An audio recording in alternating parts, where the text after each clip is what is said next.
Shalom, Kol Halo Yahweh Shem Shai Ba'Shem Rakak Badash.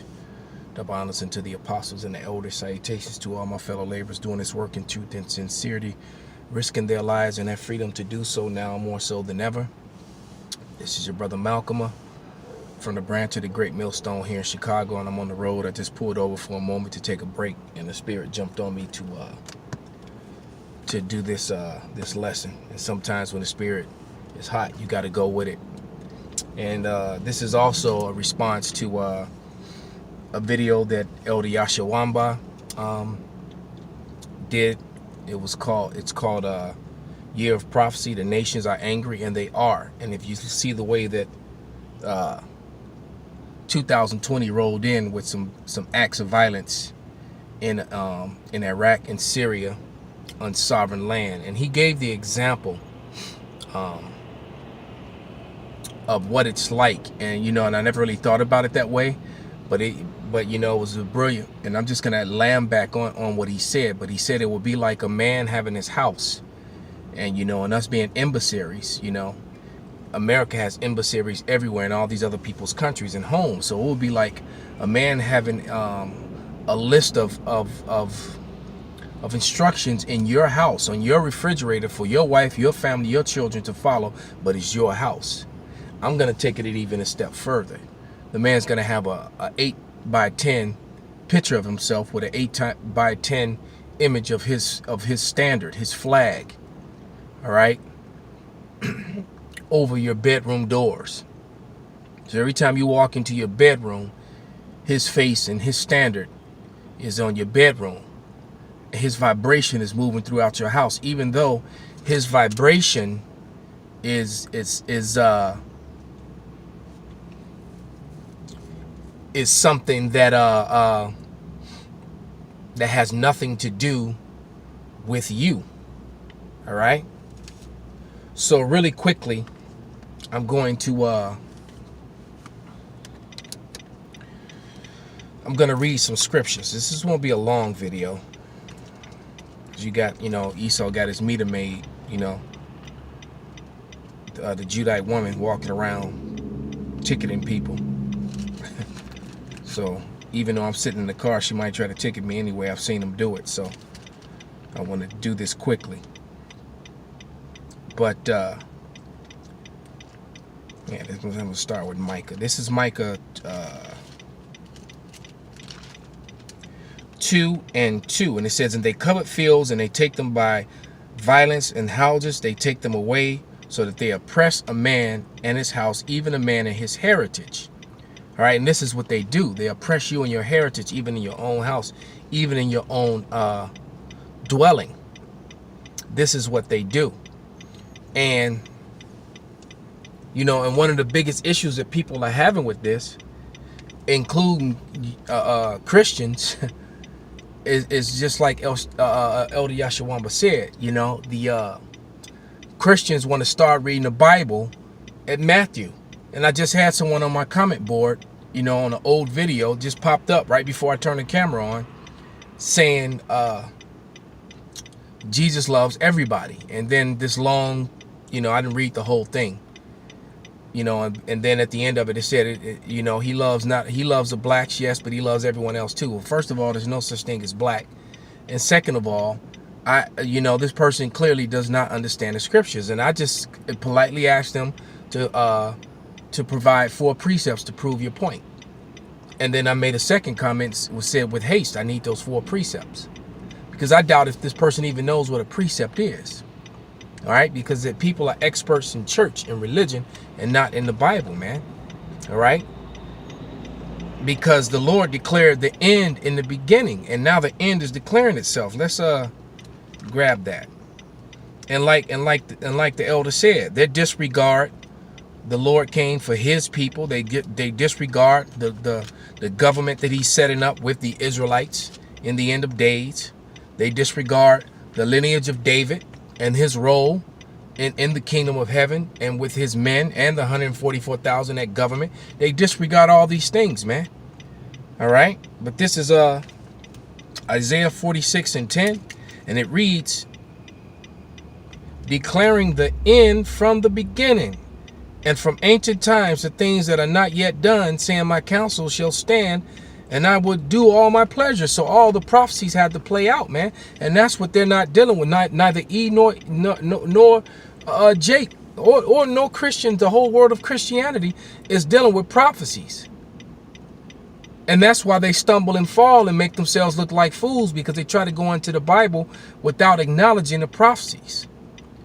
Without acknowledging the things that would play out and the nations and the races of people which would be involved in them.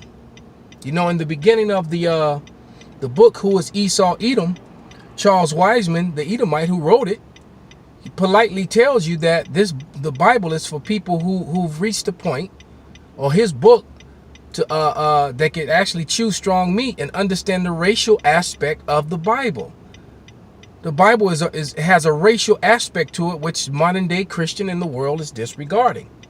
All right, that being a problem. And so, in this whole process, he is being found out and being shamed. And that's why the nations are angry. Let's grab a quick scripture on that. This is Sirach.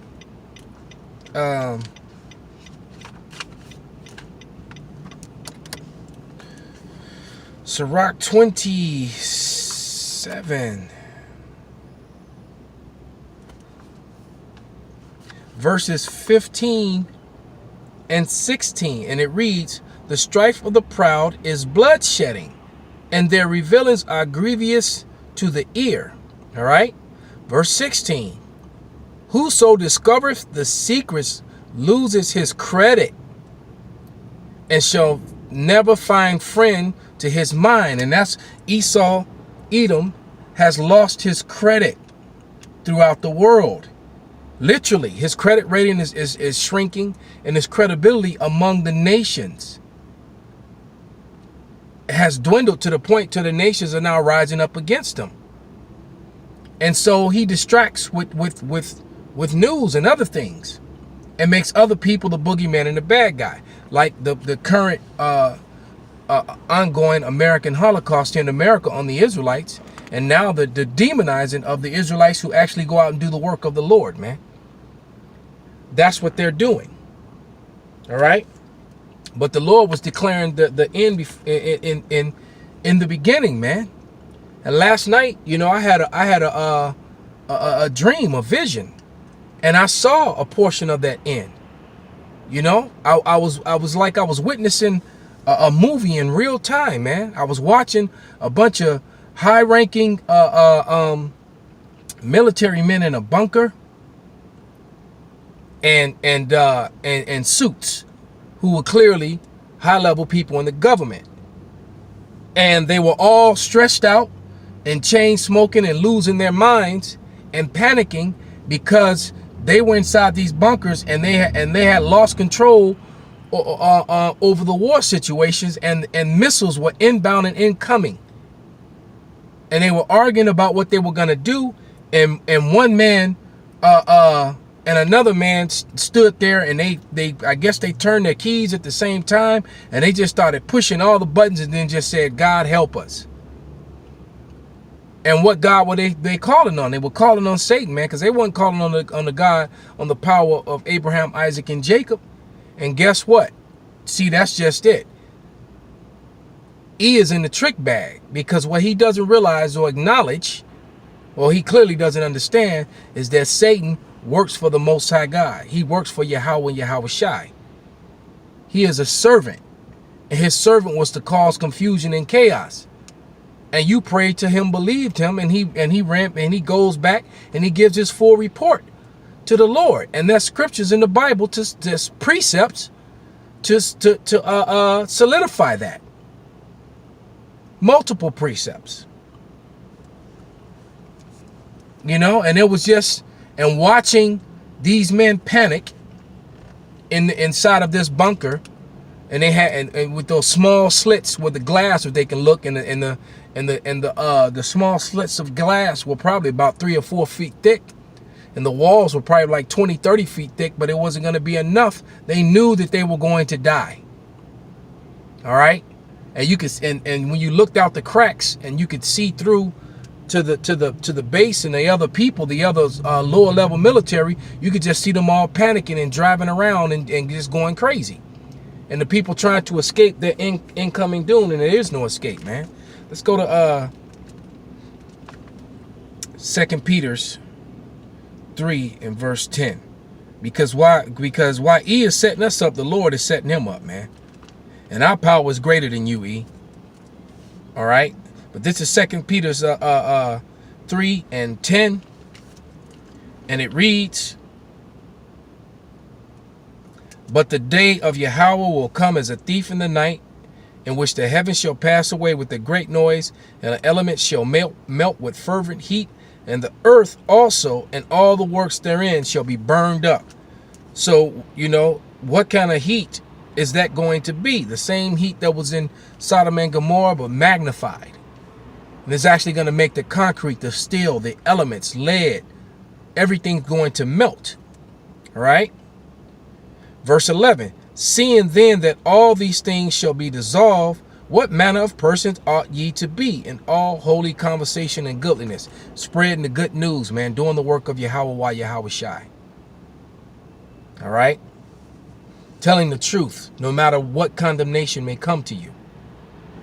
Verse 12, looking for and hastening unto the coming of the day of power, wherein the heavens being on fire, shall be dissolved, and the elements shall melt with fervent heat.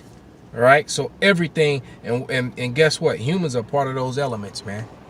The animals. The Lord is going to completely wipe out all life in Babylon. All that except for the elect, right? Which we're all striving to be a part of. All right. So even the 2/3 of Israel that are here on the soils of Babylon are going to die. The ones that are left that haven't died in the famine and the riots and the race riots and the disease and, you know, the zombie apocalypse or whatever the hell is going to happen, you know. When people get into that zombified mind state and start actually being cannibals and that sort of thing, man, because that's coming, man.